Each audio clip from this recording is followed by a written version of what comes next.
নবাব বাহাদুর, আপনাকে উদাস উদাস লাগছে কেন? শরীর ঠিক আছে তো? খুব ক্লান্ত লাগছে। সবার বিচার করতে করতে আর বিচার করতে ইচ্ছেই করছে না। জীবনটা আমার নুন ছাড়া রান্নার মতন হয়ে গেছে। একটু নুন দরকার, বুঝলে উজির? আচ্ছা উজির, নুন কোথায় পাই? নুন? নুন? নুন কোথায় পাই বলুন তো? আরে আমি তো তোমাকে জিজ্ঞেস করলাম, উল্টে তুমি আমাকে প্রশ্ন করছো। শুনুন নবাব বাহাদুর, কিছুদিন না একটু কোনো জায়গা থেকে ঘুরে আসুন। ভেবেছো ভালোই, কিন্তু প্রশ্ন একটাই, কোথা থেকে ঘুরে আসবো? আলুনো জীবনে নুন, বিষয়টা মনে রেখে তুমিও ভাবো, আমিও ভাবি। কোথায় যাই, কোথায় যাই? মনে পড়েছে, মনে পড়েছে। পড়েছে? বাবা বাবা বাবা বাবা বাবা! আমরা দুজন কৃষ্ণনগরে যাব।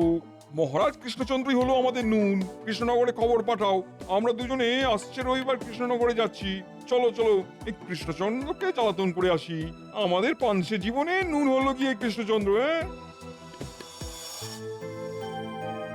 গোপাল, এই কাজ করতে করতে বড় একঘেয়ে লাগছে।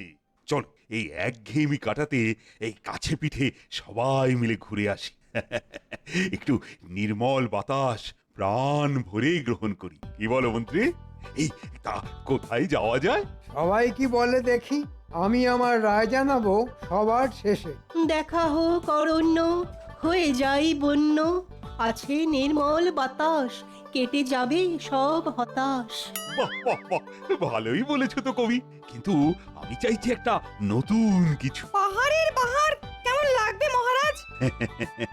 পাহাড় আমার খুব প্রিয়, কিন্তু আমি চাইছি একটা নতুন কিছু। নতুন তো আমার কাছে আছে, যখন আমি আমার কথা বলবো তখন সবাই চমকে যাবে। মহারাজ, আমাদের কৃষ্ণনগরেই কত কি অদেখা রয়ে গেছে। যদি আমরা রাজধানী ছেড়ে কিছুদিন পল্লীগ্রামে যাই, ওখানেই তাঁবু খাটিয়ে থাকি, তবে কেমন হয়? আমি সবার কথা শুনবো, তারপর আমি আমার রায় জানাবো। বলো বলো, তোমার কোথায় যাবার ইচ্ছে? আমরা পাহাড় জঙ্গল ঘুরেছি, নদী সমুদ্র অনেক দেখেছি, কিন্তু যেটা দেখিনি সেটার কথাই আনি এখন। এই ভনিতা না করে তাড়াতাড়ি বলো তো। আমরা সমুদ্রের নিচে যাব। মানে একটা অদ্ভুত কথা ঢুকলো আমার কানে। সমুদ্রের নিচে? এই, এই, এই, কি বলে আবার বলো দেখি। আমরা সমুদ্রের নিচে প্রবালের দেশে যাব। আপনি নতুনত্ব চেয়েছিলেন মহারাজ, কিভাবে যাব আমরা? বিজ্ঞানীকে বলবো এমন একটা গাড়ি বানাতে যেটাতে আমরা সবাই বসে আনন্দে সমুদ্রের নিচে বেড়াতে পারবো। এই বিজ্ঞানী, গাড়িটা কতদিনের মধ্যে বানাতে পারবে? অনুমতি পেলে 2 বছর লাগবে। তাহলে মহারাজ আমাদের বেড়াতে যাওয়াটা 2 বছর পরেই হবে, কি মহারাজ? মন্ত্রী, তুমি থামো তো। আমার তো মাথা ঘুরতে শুরু করেছে এই তোমার কথা শুনে। বলিহারি ভ্রমণ পরিকল্পনা আপনার মন্ত্রী মশাই, অসাধারণ। নবাবের দূত এসেছে, আপনার সাথে দেখা করতে চায়। হলো, মন্ত্রীর গুঁতো হজম হতে না হতেই নবাব বাহাদুরের গুঁতো এসে গেল। কি জ্বালা বলো দেখি। আমার গুঁতো কিরকম? এই তুমি থামো তো, আগে নবাব বাহাদুরের গুঁতো সামলাই, তারপর তোমায় দেখছি। ডাকো ডাকো, দুধকে ডাকো। এই নবাব বাহাদুর এলি কিছু না কিছু ঝামেলা তৈরি হয়। দেখি দেখি এবার আমার ভাগ্যে কি লেখা আছে। তাহলে ভ্রমণের বিষয়টা? এই তুমি থামো তো, আমি মরছি নিজের জ্বালায়, পঞ্চা আমার গোঁপ রেখেছে। এই তুমি এখন মুখে আঙুল দিয়ে চুপ করে দাঁড়িয়ে থাকো, মোটেই কথা বলবে না। প্রণাম মহারাজ। বলো বলো দূত, নবাব বাহাদুর কি সংবাদ পাঠিয়েছেন? নবাব বাহাদুর হাওয়া বদল করতে কৃষ্ণনগরে আসবেন সামনের রবিবার। নবাব বাহাদুরের থাকার সুবন্দোবস্ত করতে হবে। আমি এই সংবাদ দেবার জন্য এসেছি মহারাজ। কোথায় ভাবলাম আমি একটু হাওয়া বদল করতে যাব, তা নয়, আমার ঘাড়ে নবাব এসে চুকলো। এই তো খুব ভালো কথা, অনেকদিন পর নবাব বাহাদুরের পায়ে ধুলো পড়বে। তাহলে সামনের রবিবার আমাদের নবাব বাহাদুর আর উজির আসছেন। এই একটা সুযোগ নবাব বাহাদুরের সাথে ঝুলে পড়া। যেমন করে হোক নবাব বাহাদুরের কাছে কাছে থাকতে হবে। নবাব বাহাদুরকে জানিয়ে দিও কৃষ্ণনগরের রাজা তার আসার প্রতীক্ষায় পথ গুনছে। প্রণাম মহারাজ, আমি আপনার কথা নবাব বাহাদুরকে জানিয়ে দেব।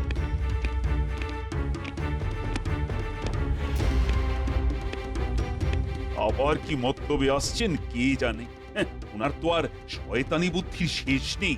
নবাব যত বুনলি হোক না কেন মহারাজ, আপনার বাঘা তেঁতুল গোপাল আপনার পাশে সব সময় আছে। তা তো আমি জানি গোপাল, তুমি তো ভরসা। বাঘা তেঁতুল গোপাল আছে মহারাজের পাশে, তাই তো কৃষ্ণনগরবাসী সর্বদাই হাসে। সাধু সাধু সাধু। নবাব বাহাদুরকে বলে গোপালকে এখান থেকে তাড়াতেই হবে। খেলে নাও গোপাল, খেলে নাও রবিবার পর্যন্ত।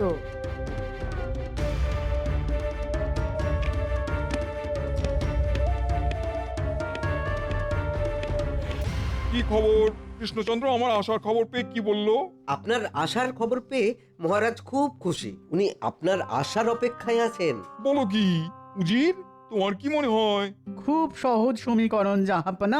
ভয় ভয় ভয় মাঝে মাঝে ভক্তি এনে দেয় কিনা জাহাপনা। তুমি ঠিক বলেছো, কৃষ্ণচন্দ্র আমাকে ভয় পায়। ভয় পেলেই আমার সুবিধা, খুব সহজে ওকে নিয়ে মজা করতে পারবো। দিন কয়েক জ্বালাতন করে বেশ মজাতেই কাটবে, কি বলো? ওই ওই একজনকেই একটু যা ভয়। তুমি গোপালের কথা বলছো তো? হ্যাঁ, এটা তুমি একবারে সঠিক বলেছো। তবে আমিও বুদ্ধিতে শান দিয়েই যাব। আমার লক্ষ্য কৃষ্ণচন্দ্র, কিন্তু লড়াইটা হবে আমাদের গোপালের সাথেই। ঠিক বলেছেন জাহাপনা। মহারাজ, আমাদের হাতে কিন্তু খুব বেশি সময় নেই। আমাদের আজ থেকেই মানে এখন থেকেই লেগে পড়তে হবে। মন্ত্রী, কিছু নতুন কথা বল, ওটা আমার ইতিমধ্যেই জানা আছে। না মানে আমি আপনার মন্ত্রী, তো মন্ত্রণা দেওয়া আমার কাজ। যন্ত্রণা না যন্ত্রণা, তুমি পাপো থামো না। মন্ত্রীমশাই, আপনি বরং সমুদ্রের নিচের প্রবাল নবাব বাহাদুরকে কিভাবে দেখানো যায় সেটা ভাবুন। নবাবকে নিয়ে সঙ্গে প্রবল দেখুন রঙ্গে। গোপাল, নবাব বাহাদুরের যাবতীয় দায় দায়িত্ব তোমার। দেখবে কোনো কারণে নবাব বাহাদুর যেন অসন্তুষ্ট না হন। সভাকবি, সভাকবি, তুমি এমন একটা কবিতা লেখো যা শুনে নবাব বাহাদুরের মনটা যেন খুশিতে ভরে ওঠে। আমি একটা লিখেছি মহারাজ, শোনাবো? শোনান সভাকবি। হে নবাব বাহাদুর, আপনার আগমনে পূর্ণ হৃদয়পুর, খুশিতে মাতল সব কৃষ্ণনগরবাসী, দেখতে পাবো মোরা আপনার হাসি। চমৎকার, অসাধারণ, ভাবাই যায় না। এই সুন্দর কবিতার জন্য তোমাকে আমি 100 স্বর্ণ মুদ্রা উপহার দেব। আমাকে মহারাজের বিশ্বাস পেতেই হবে। মহারাজ, আমাকে কিছু দায়িত্ব দিন। আমাকে আমাকে ক্ষমা করুন। কেন কেন? গোপাল তো বলল সমুদ্রের নিচে প্রবাল দেখানোর কথা। মহারাজ, ক্ষমা করুন। না না, তোমাকে আমি ক্ষমা করতে পারলাম না। আর কখনো আমি কোনো ভুল করব না, কথা দিলাম। আর একবার সুযোগ দিন, একবার মহারাজ, একবার। ঠিক আছে ঠিক আছে, তুমি খাওয়া দাওয়ার দায়িত্ব নাও। দেখো, এই কিন্তু শেষ সুযোগ। একবার তো নবাবের কাছে যাবার সুযোগ পাই, তারপর নবাব বাহাদুরকে পটিয়ে আমি ঠিক একটা কিছু করে নেব। অনেক ধন্যবাদ মহারাজ। তাহলে লেগে পড়ুন, নবাব বাহাদুরের খাওয়া যাতে করে ঠিকঠাক হয় দেখুন। জানি না কি হবে। দেশি কুকুরের ল্যাজ যতই সোজা করো না কেন, সেই ঘুরে ঘ্যাঁক। গোপাল, মন্ত্রীকে যদিও আমি খাওয়া দাওয়ার দায়িত্ব দিলাম, কিন্তু তুমি সব ব্যাপারটা ভেতর থেকে দেখবে। আর মন্ত্রী, তুমি যা করবে গোপালকে জিজ্ঞেস করে করবে। আমি চাই না নবাব বাহাদুর কোনো অসুবিধের মধ্যে পড়ুন। মন্ত্রীমশাই, নবাব বাহাদুর যা খেতে চাইবেন আমাকে জানাবেন। আমাদের মহারাজের যেন অপযশ না হয়। নিশ্চয়ই গোপাল, মহারাজের অপমান মানে আমাদের সবার অপমান, সবার অপমান মানে আমাদের রাজ্যের অপমান, আর রাজ্যের অপমান মানে... থামো থামো, অনেক হয়েছে। তোমাকে যতটুকু বলা হয়েছে ঠিক ততটুকুই করো। নাও নাও, এবার কাজে লেগে পড়ো।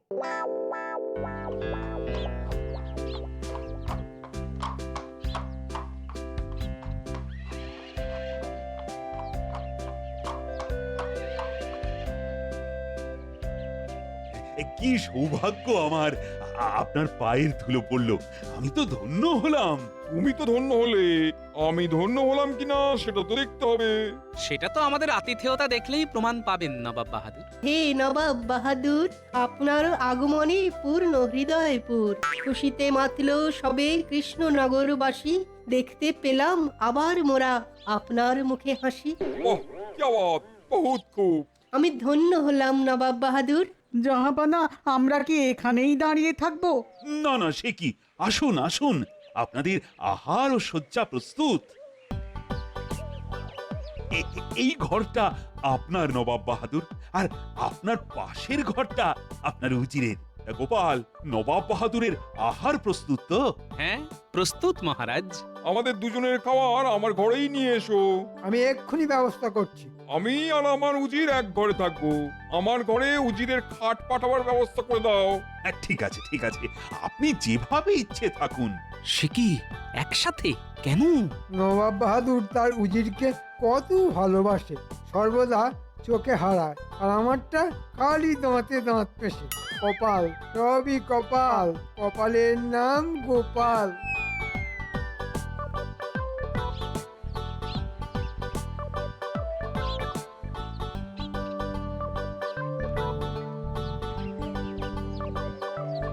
কি গো, এত দেরি? হ্যাঁ, এই কদিন একটু ফিরতে দেরি হবে গিন্নি। নবাব বাহাদুর এসেছেন মুর্শিদাবাদ থেকে।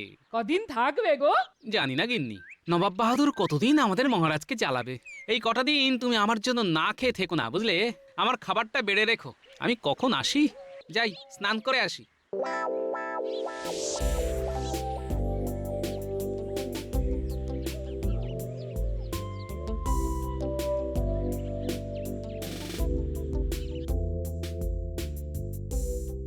সুপ্রভাত নবাব বাহাদুর, ঘুম হয়েছিল?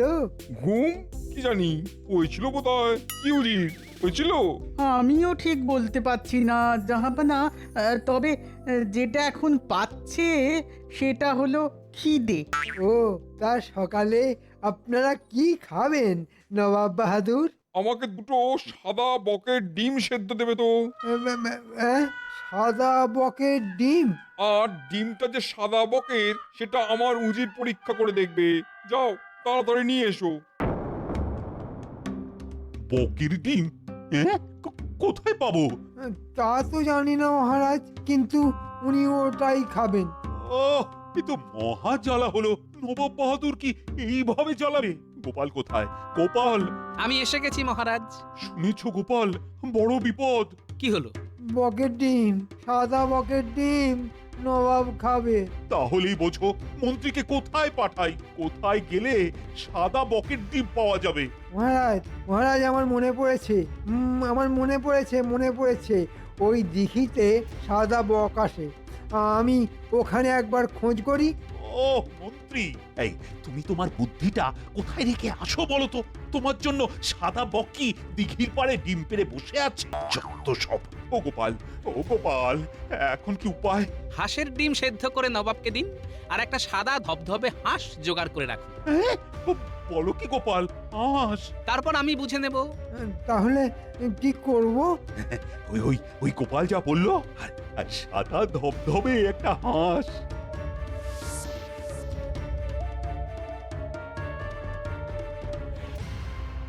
তোমার কি মনে হয় আমি বুদ্ধিহীন? এটা বকের ডিম উজির। বলুন জাহাপানা। এটা কিসের ডিম দেখে বলো। দেখার কি আছে? আমি তো না দেখেই বলে দেব যে এটা হাঁসের ডিম। এটা বকের ডিম উজির, সাদা বকের ডিম। গোপাল, তুমি মিথ্যা তর্ক করছো। তুমি প্রমাণ করতে পারবে তো যে এটা বকের ডিম? পারবো। যদি এটা বকের ডিম না হয় তাহলে কিন্তু কঠিন শাস্তি পাবে গোপাল। প্রভু, গোপাল যেন এবার ফাঁদে পড়ে। অনেক কথা শুনেছি। আমি আপনার শাস্তি মাথা পেতে নেব। ব্যাস, আমার রাস্তা সাফ। এবার গোপাল নবাবের কোপে পড়লো বলে। গোপাল, গোপাল ঠিক বেরিয়ে আসবে। ওর বুদ্ধির ওপর আমার ভীষণ আস্থা। হ্যাঁ, দেখাই যাক। যাও যাও গোপাল, সাদা বকটাকে নিয়ে এসো। একটু অপেক্ষা করুন নবাব বাহাদুর, আমি সাদা বক নিয়ে আসছি। বক কোথায়? ওটা তো হাঁস। আমার সোনা বক, একটু করো বক বক। জাহাপনা আমাদের কি বোকা মানে বোকা বানাচ্ছে? নবাব বাহাদুর, আপনি তো বক পাখির ডিম খাবেন বলেননি, আপনি বলেছেন বকের ডিম খাবেন। এই হাঁসটাকে আমরা আদর করে বক বলে ডাকি, সুতরাং আপনি বকের ডিম খেয়েছেন। আমার বক বক সোনা, একটু প্যাক প্যাক করো না।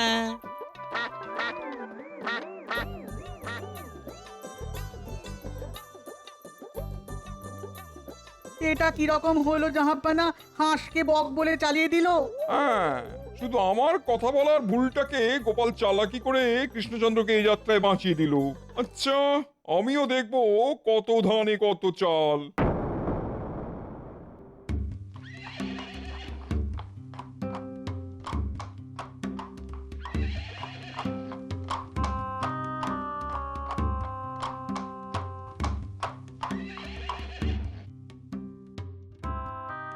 তোমার রাজ্য অত্যন্ত অপরিষ্কার। কেন? প্রজাদের সাথে কথা বলতে বলতে জানতে পারলাম তাদের সুখ সুবিধা দেখা হচ্ছে না। আপনার কাজ খুবই হতাশাজনক। আমি কাল পশ্চিম দিকে যাব, দেখবো ওখানকার ব্যবস্থাও কেমন। হ্যাঁ, এই সুযোগটাকে কাজে লাগাতেই হবে। চলো উজির।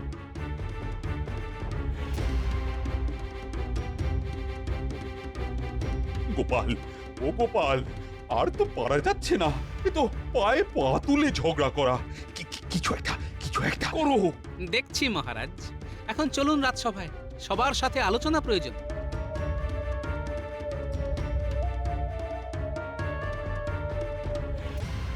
মহারাজ অভয় দিলে কিছু কথা বলি। তুমি?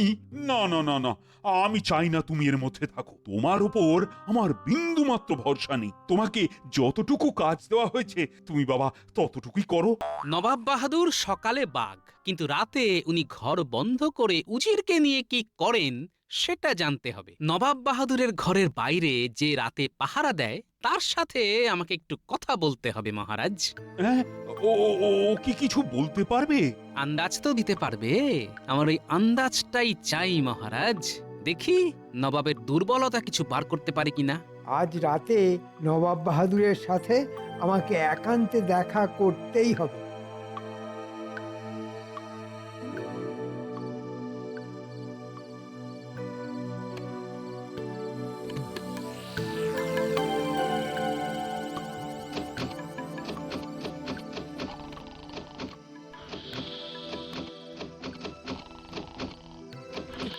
কে কে?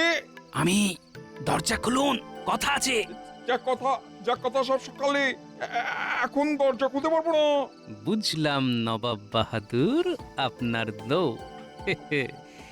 এবার আমার খেলা। খবরটা ঠিকঠাক দেবার জন্য তোমাকে ধন্যবাদ।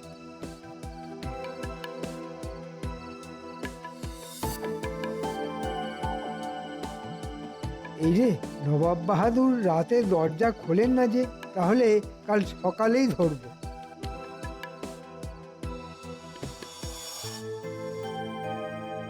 মহারাজ, ওষুধ পেয়ে গেছি, আজ রাতেই ওষুধ পড়বে। ওষুধ পেয়েছে গোপাল, ফিরবে মোদের কপাল। মহারাজ, আমি আজ একটু তাড়াতাড়ি বাড়ি যাব, আমার বানর সেনাদের খবর দিতে হবে। যাও যাও গোপাল, তোমার সেনাদের তৈরি করো।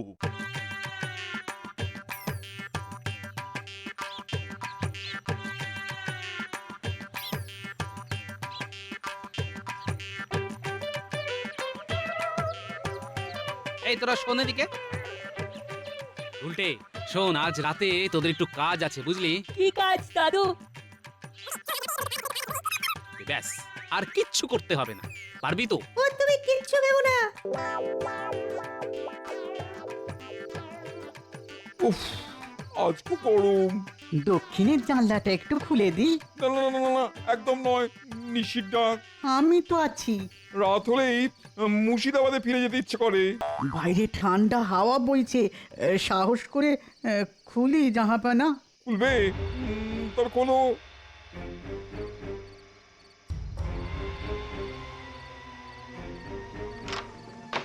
আসুন জাহাপানা, দেখুন দেখুন দেখুন, চাঁদের আলো কি সুন্দর লাগছে। সত্যি সুন্দর চাঁদের আলো। ভয় পেতে পেতে এই সুন্দর জিনিসগুলো অদেখা হয়েছিল। আজ থেকে আর ভয় পাবো না। খবরটা কি উজির?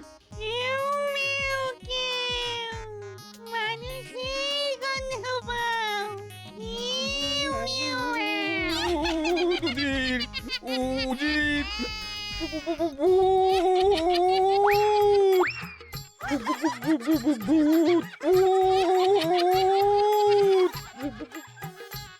চল, কাজ হয়ে গেছে, আমরা বাড়ি যাই। আর একটু ভয় দেখাবো দাদু। না না না, তাহলে বদ হজম হয়ে যাবে। যা হয়েছে যথেষ্ট, এখন চল।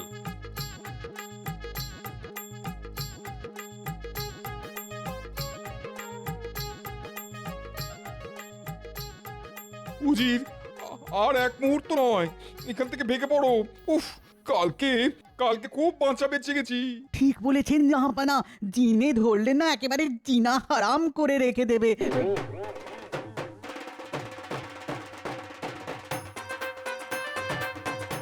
কোচওয়ান, কোচওয়ান, চলো চলো চলো চলো, আর এক মুহূর্ত নয়, চলো।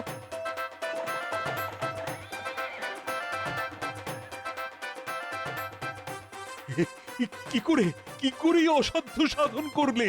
মহারাজ, নবাবের ছিল ভূতের ভয়, আমি আমার বানর সেনাকে সাদা কাপড় পরিয়ে ভূত সাজালাম।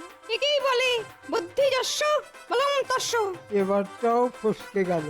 জয় ইন্দ্রকালী।